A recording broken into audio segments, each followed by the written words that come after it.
שלום לכם ילדים יקרים שלי, מה שלומכם? היום אני רוצה לספר לכם על איש מאוד מאוד חשוב וצדיק. דמות מופת שהתחלנו ללמוד עליה בגן.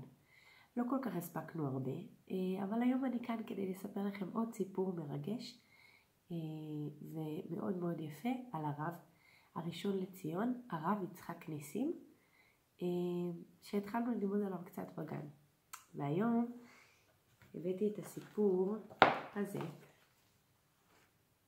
מי יישא את ספר התורה? כתבו את הסיפור תמר זקס ורחל סלייטר. ואנחנו מתחילים בסיפור. המכונית הכחולה נמנמה כל הלילה בחנייה, ליד בית האבן בעיר ירושלים. כאשר העיר היום, הניע הנהג את המכונית.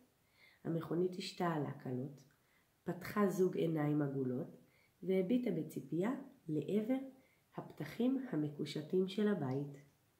הרב יצא מביתו ונחפז לכיוון המכונית. בוקר טוב, בירך הרב את הנהג בפנים מהירות, ונכנס פנימה. בוקר אור, כבוד הרב ניסים, השיב הנהג ביראת כבוד, והחל בנסיעה. גם היום נמשיך במסע המשמח במדינת ישראל, אמר הרב, והביט בעננים האפורים שכיסו את השמיים. לאן ניסע היום? בדרך הסלולה, למושב, לקיבוץ או לעיר הגדולה? פנה הנהג אל הרב בשאלה. בכל מקום שאליו נגיע, נפגוש עוד ועוד אנשים טובים במדינת ישראל, אמר הרב. נצא לדרך.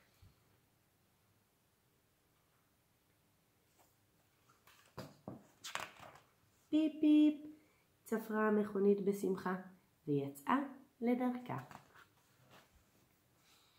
גשם קל החל לרדת. המכונית נסעה בזהירות על הכביש הרטוב. טיפות הגשם נקשו על הגג. טיף טיף טף.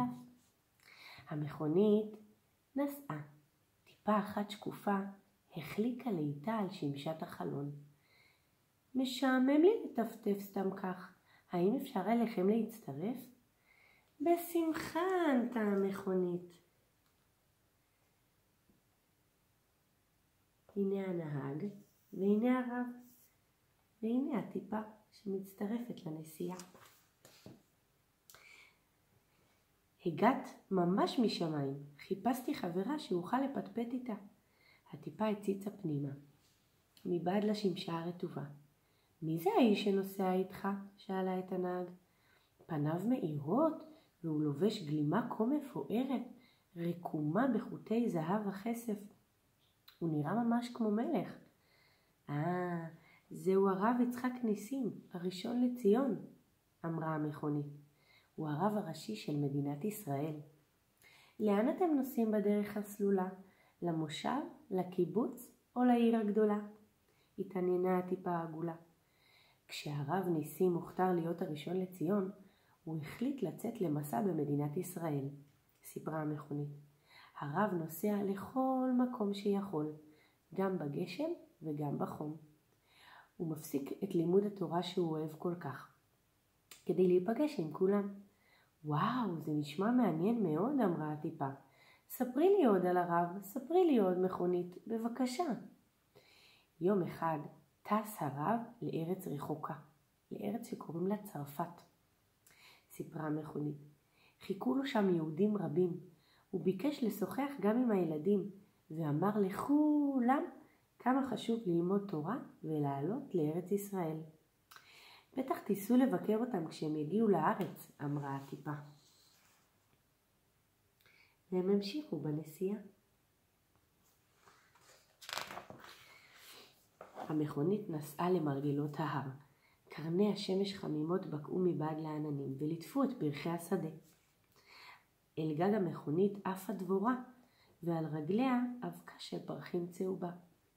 זום זום זום זום, משעמם לי לעופף. האם אפשר אליכם להצטרף? בשמחה, ענתה המכונית לדבורה.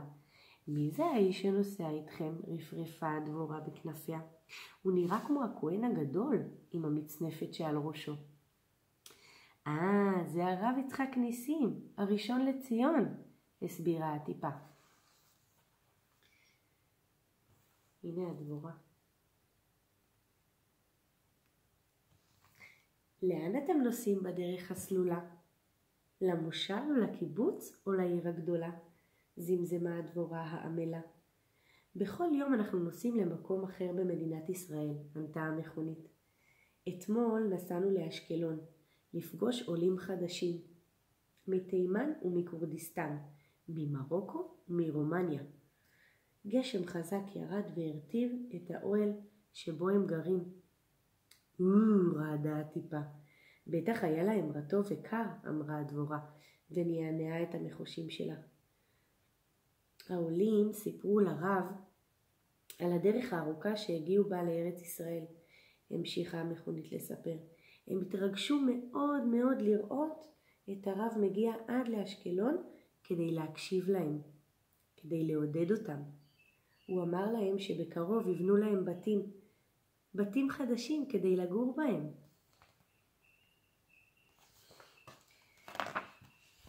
המכונית המשיכה לנסוע בכביש המתפתל, בין השדות הירוקים. בקצה הכביש נראו בתים עם גגות אדומים, ולפניהם שלט גדול שעליו כתוב, קיבוץ יפעת.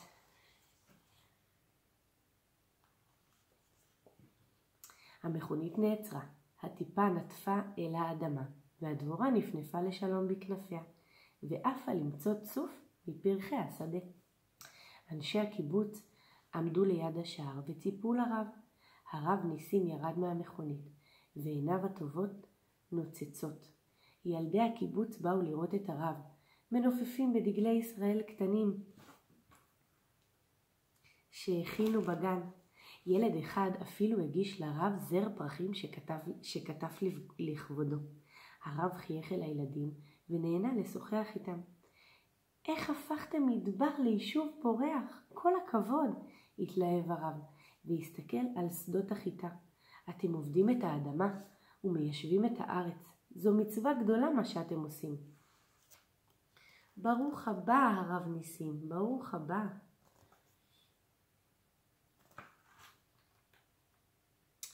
אמרו חברי הקיבוץ בחיוך רחב. אנחנו שמחים שהרב הראשי של מדינת ישראל בא לבקר אותנו, לשוחח ולשמוע אותנו. ומה חשבה המכונית שטיפתה בסבלנות בחנייה?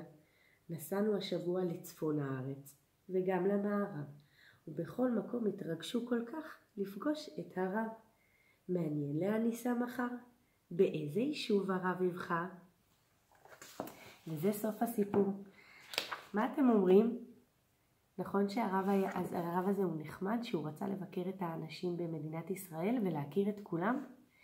אז אני שמחה שלמדנו עוד קצת על הרב יצחק ניסים, וכמובן כשנחזור לגן נלמד עליו עוד ועל אשתו הרבנית ויקטוריה. אני אוהבת אתכם ושולחת לכם חיבוק גדול. להתראות.